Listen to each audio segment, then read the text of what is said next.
একসময় জাতীয় দলের অপরিহার্য সদস্য ছিলেন সাব্বির রহমান, তবে ফর্মহীনতায় হারিয়েছেন জায়গা। ঘরোয়া ক্রিকেটেও ছিলেন অনিয়মিত, তবে এবার ঘুরে দাঁড়াচ্ছেন তিনি। বিপিএলে দারুণ পারফরমেন্সের পর এবার খেলতে যাচ্ছেন শ্রীলঙ্কার ঘরোয়া লিগে। আলোচনায় আছেন ইংল্যান্ডের কাউন্টি দলেও। ফের কি পুরনো রূপে ফিরছেন সাব্বির? ফিরতে হলে অবশ্যই ধারাবাহিক পারফরমেন্স উপহার দিতে হবে, তবেই নির্বাচকদের নজরে থাকবেন তিনি। এসব নিয়ে বিস্তারিত থাকছে প্রতিবেদনে। ক্যারিয়ারের শুরুতেই তকমা জুটেছিল হার্ড হিটার। একসময় লাল সবুজের জার্সিতেও খেলেছেন বহুদিন, তবে সেসব পুরনো গল্প। পরিস্থিতি একসময় এমন গিয়ে দাঁড়িয়েছে, জাতীয় দল তো দূরে থাক, ঘরোয়া ক্রিকেটেও সুযোগ পাওয়া দুষ্কর হয়ে দাঁড়িয়েছিল। বলছি সাব্বির রহমানের কথা। তবে এত কিছুর মধ্যেও বিদেশি লিগ থেকে প্রস্তাব আসে সাব্বিরের জন্য।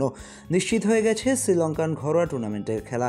এর সাথে নাকি ইংল্যান্ডের ঘরোয়া টুর্নামেন্টের কাউন্টির একটা দলের সঙ্গেও কথা চলছে। এ যেন হঠাৎ করে বদলে যেতে শুরু করছে সকল পরিস্থিতি। কেন বিদেশিদের চাহিদার তালিকায় সাব্বির? হয়তো এমন প্রশ্ন উঠতে পারে। সাব্বিরের বিগ হিটিং অ্যাবিলিটির কথা সবারই জানা। খেলতে পারেন বড় শটস, এর জন্য হয়তো বিদেশিদের পছন্দের তালিকায় থাকেন তিনি। এর আগেও তাকে জিমাফ্রো টি10 লিগে খেলতে দেখা গেছিল। সদ্য শেষ হওয়া বাংলাদেশ প্রিমিয়ার লিগ বিপিএলে ছিলেন দারুণ ছন্দে।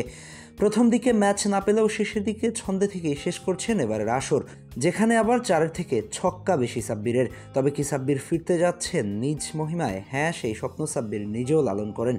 সাব্বিরের এই প্রত্যাবর্তন তার কঠোর পরিশ্রম, আত্মবিশ্বাসের ফল। তার বিগ হিটিং সক্ষমতা ও সাম্প্রতিক পারফরমেন্স তাকে বিদেশি লিগগুলিতে জনপ্রিয় করে তুলেছে। এতদিন জাতীয় দলে না খেলা সত্ত্বেও তার ভক্ত সংখ্যা কমেনি একটু। প্রায় দেখা যায় তাকে নিয়ে স্লোগান তুলতে। তাকে আবারও জাতীয় দলের জার্সিতে দেখতে মুখিয়ে আছে ভক্তরা। তবে এর জন্য ধারাবাহিক পারফরমেন্স উপহার দিতে হবে তাকে। সামনে অপেক্ষা করছে 2026 টি20 ওয়ার্ল্ড কাপ। তবে কি সাব্বির টি20তে ফিরতে যাচ্ছেন? ধারাবাহিকতা বজায় থাকলে ফেরা সম্ভব। তার মতো একজন ক্রিকেটার দলের জন্য হতে পারেন এক্স ফ্যাক্টর। টি20 দলে তার মতো ক্লিন হিটার খুঁজে পাওয়া দুষ্কর। অভাব শুধুমাত্র ধারাবাহিকতায়। তবে সবকিছু ছাপিয়ে বিদেশের মাটিতে সাব্বির রহমানের প্রত্যাবর্তন দেখার অপেক্ষায় ভক্ত সমর্থকরা, হোক সেটা লঙ্কা টি20 কিংবা কাউন্টি ক্রিকেট। হাসনাইন খান, স্পোর্টস টাইমস।